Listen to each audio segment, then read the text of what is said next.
We all know that our world is aging. Because of increase in the availability of general resources for healthcare management, the average life expectancy of an individual is gradually raising.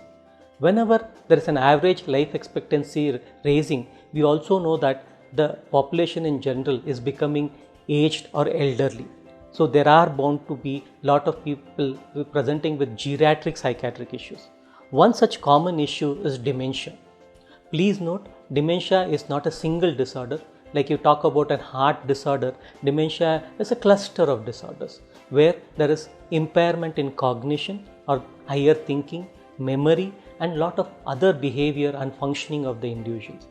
According to statistics, about 50 million people suffer from dementia today, and probably every year about 10 million dementing patients are added into our society worldwide. So it's going to become a global pandemic. Alzheimer's disease, which is very common and most of us are aware, is one of the commonest form of dementia. In fact, about 60 to 70% of all patients who suffer from dementia belongs to the Alzheimer's type. So what are the common features of dementia? Most of us think that it is just memory impairment, but please note, memory impairment can also be because of other factors other than dementia, and patients with dementia occasionally and in the early part might not have any memory disturbances at all. So memory disturbances need not signify dementia. That's very important. Most often than not, in the early part of the illness, the decline in cognitive performance is usually picked up by the near and dear ones. So what are the common symptoms of dementia?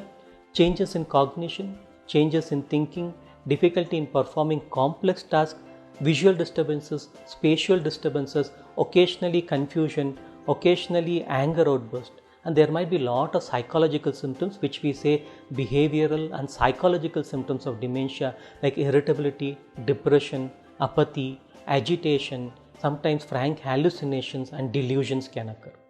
Now, dementia is mostly an progressive illness. However, dementias are neurodegenerative, that is, they go on deteriorating in course. So it becomes very difficult.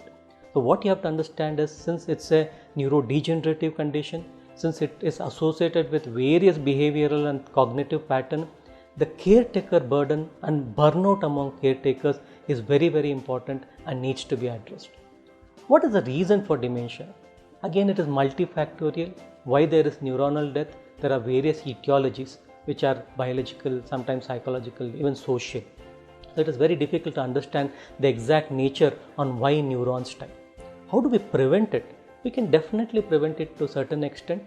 The general guidelines are regular physical activity, keeping yourself mentally active, good eating habits, yoga, exercise, meditation, and careful treatment of other comorbid conditions like diabetes, hypertension, cardiovascular disease is very important.